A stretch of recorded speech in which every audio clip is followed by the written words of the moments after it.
Picture this, friends, a sunlit afternoon at Buckingham Palace, where the air hums with history and the clatter of tourist cameras. The royal guards stand like living statues, their scarlet tunics blazing against the ancient stone. Among the crowd, a wealthy American, drunk on whiskey and privilege, decides to make a spectacle of a guard's sacred duty. What happens next isn't just a confrontation. It's a heart-stirring lesson in dignity, discipline, and the quiet power of respect. I'm your storyteller, with 20 years weaving tales that grip the soul. And today, I'm asking you to lean in. When have you seen arrogance clash with honor? Hold that thought, because this story of Corporal James Thornton and a man named Richard Coleman will stay with you long after the last word. Let's dive into a moment that left a crowd breathless and a nation talking. The summer sun bathed Buckingham Palace in a golden glow, the iron gates framing a scene as timeless as the monarchy itself. Tourists pressed against the barriers, their phones aloft, capturing the changing of the guard. A ceremony that's equal parts tradition and theater. The royal guards, in their iconic red tunics and towering bearskin hats, stood as sentinels of history, their stillness a testament to discipline forged in both ceremony and combat. Among them was Corporal James Thornton, 34, a man whose calm belied a life of courage. 2 tours in Afghanistan had left scars beneath his uniform, invisible but ever-present, earned in firefights that tested his mettle. Now, at his post, his 1,000-yard stare was a shield, his rifle a symbol of duty to the crown. Into the scene swaggered Richard Coleman, a 47-year-old New York real estate tycoon, his Rolex glinting as brightly as his arrogance. Whiskey fumes trailed him like a shadow, his laughter loud as he led a pack of affluent friends, each egging on his bravado. Coleman had built a fortune bending rules and people to his will, and today he saw the palace as another stage for his ego. "Look at these toy soldiers," he slurred, gesturing at Thornton. "Bet I can make one blink for $100. His friends chuckled, their designer sunglasses reflecting the crowd. A mother nearby, guiding her son away, whispered, "Some people have no respect." But Coleman thrived on attention, the disapproving glances only fueling his performance. He approached Thornton, his steps unsteady but deliberate, circling the guard like a shark. "What's it take to get a reaction? Huh? You a statue or a man?" He mocked Thornton's rigid stance, saluting exaggeratedly, his friends howling. Thornton's face remained stone, his training a fortress against provocation. Coleman leaned closer, his breath sour. "Just a mannequin in a red coat. Aren't you?" No response. The crowd grew uneasy, a murmur rippling. A young girl, clutching her father's hand, asked, "Why's he being mean, Daddy?" Her father shook his head. "Some people don't understand honor." "Sweetheart?"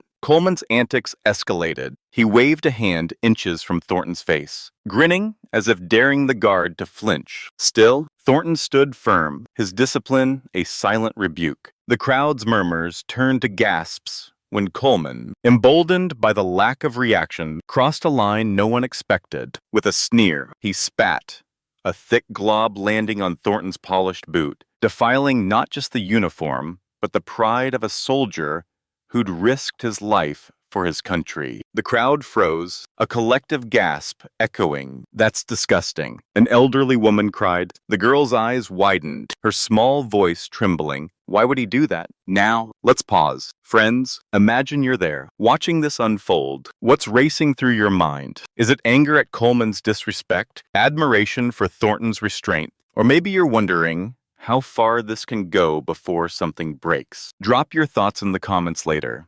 I want to hear what you'd feel standing in that crowd. Because what Thornton did next wasn't just a reaction.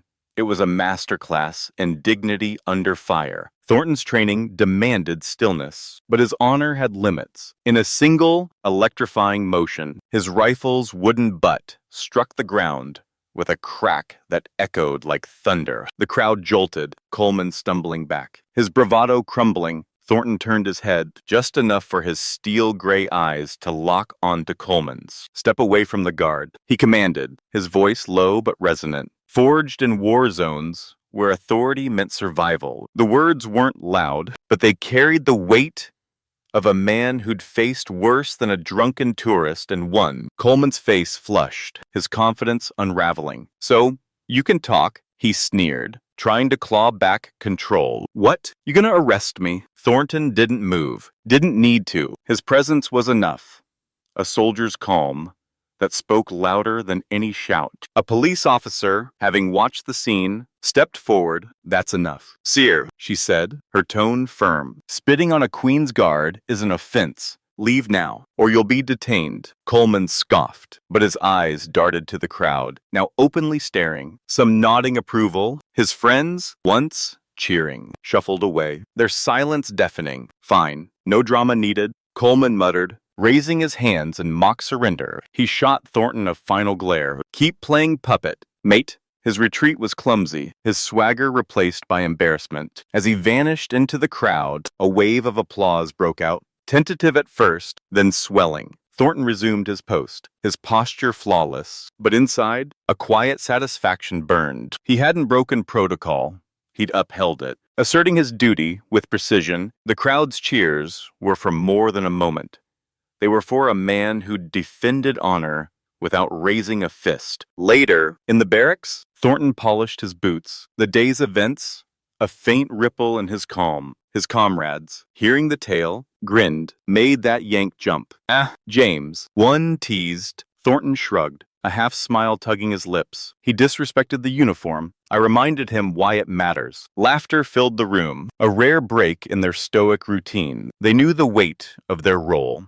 Not just to stand, but to embody values that outlasted fleeting provocations. Across London, Coleman sat in his Mayfair hotel suite, nursing a whiskey and a bruised ego. His friends had ditched him, their texts unanswered. The night replayed in his mind, the crowd's gasps, Thornton's unflinching gaze, his own retreat. For a man used to buying his way out of consequences, the sting of public shame was new. He scrolled social media, wincing at a viral clip of his stunt, captioned "Entitled Tourist Humiliated by Royal Guard." Comments tore into him. "Disgraceful. Learn some respect." For the first time, Coleman felt the weight of his actions, a flicker of regret stirring beneath his pride. But the story doesn't end with Coleman's walk of shame. Friends, let's widen the lens, because this moment at the palace gates rippled far beyond that summer day, touching lives and sparking changes no one saw coming. And as we go deeper, I want you to think, when have you faced disrespect? And how did you respond? Did you hold your ground like Thornton? Or did you learn a lesson like Coleman? Keep that in mind. We'll circle back. A week later, Coleman returned to the palace, sober and alone. The arrogance was gone, replaced by a quiet unease. He stood at a distance, watching the guards with new eyes, their discipline, their strength. He approached a police officer, his voice low. "I want to apologize to the guard I disrespected." The officer, surprised, nodded. "I'll pass it on." It was a small gesture, but for Coleman, it was a crack in his armor, a step toward humility he'd never taken before. Thornton never heard the apology directly, but the officer's report reached him. At his next post, he stood taller, not out of pride, but because he'd defended something larger than himself. His comrades noticed, one saying, "You showed that rich bloke what the guard's made of." James. Thornton's reply was simple. "It's not about me. It's about the oath." That oath, to the crown, to duty, had guided him through war and now through this public test, proving that dignity could triumph without violence. The viral video didn't fade. It spread across platforms, sparking debates about respect, privilege, and the guard's role. British tabloids ran headlines. "Hero Guard stands up to arrogant tycoon." In New York, Coleman's business partners saw the clip, their whispers cooling his deals. A client, citing reputational concerns, pulled a $10 million contract. Coleman, once untouchable, faced boardroom sidelong glances, his empire wobbling. At home, his teenage daughter, Emma, watched the video, her face falling. "Dad, why'd you do that?" she asked. Her disappointment cut deeper than any lost deal. Forcing Coleman to confront his legacy, he enrolled in an anger management course, a private admission that he'd crossed a line Back at the palace, the incident reshaped protocol. Captain Eleanor Hayes, Thornton's commander, used the event to train new guard. Disrespect tests your discipline. She told recruits, Thornton's response on a screen behind her. You don't react, you act. With precision, the Guard implemented a public awareness campaign, signs clarifying their role as active soldiers, not props. Tourists, once casual, now approached with more reverence. The incident, a reminder of the human behind the uniform. The crowd that day carried the moment with them. The mother who'd shielded her son, Sarah, blogged about it. Her post titled Teaching My Boy Respect. It went viral, inspiring school programs on civility. The young girl, Lily, drew a picture of Thornton, mailed to the palace with a note. Thank you for being brave. Thornton kept it in his locker, a quiet treasure. An elderly veteran in the crowd, Colonel Thomas Reed, visited Thornton's unit, sharing war stories and a handshake. You did us proud. Lad, he said, his medals gleaming. Beyond the palace, the story touched unexpected lives. In Chicago, a teacher named Aisha used the video in her classroom, sparking a debate on respect across cultures. Her students, inspired, launched a respect challenge, encouraging kind acts, which spread to schools nationwide. In Sydney, a former soldier, moved by Thornton's restraint, reconnected with his estranged son, vowing to model dignity. Even in Tokyo, a travel vlogger recounted the incident, urging viewers to honor local traditions. Her video shaping tourist behavior worldwide. Thornton's life evolved. 2. Promoted to sergeant. He trained recruits, weaving the incident into lessons on duty. It's not about the spotlight, he'd say. It's about the stand. He married his fiancée, Claire, who'd been in the crowd that day. Her pride in him, a quiet flame. At their wedding, comrades toasted the guard who stared down a tycoon, laughter mingling with respect. Thornton kept a photo from that day, not of Coleman, but of Lily's drawing, a reminder of why he served. Coleman's journey was harder. The shame lingered, his reflection in the mirror unfamiliar. He donated to veterans' charities, anonymously at first, then publicly, speaking at a fundraiser about learning humility. I was the fool that day, he admitted, Thornton's name unspoken but heavy. His daughter, Emma, joined him, her presence a bridge to redemption. Coleman never returned to London, but he carried the lesson, his arrogance tempered by a guard's unflinching gaze.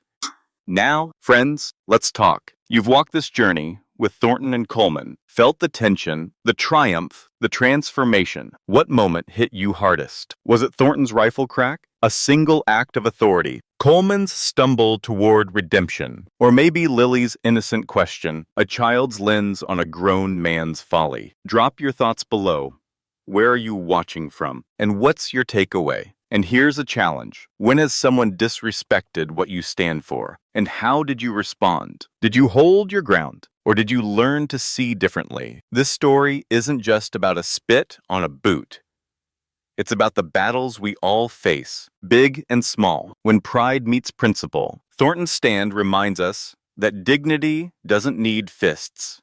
It needs resolve. Coleman's fall shows that even the mighty can learn if they're willing to listen. So, share this tale with someone who needs it.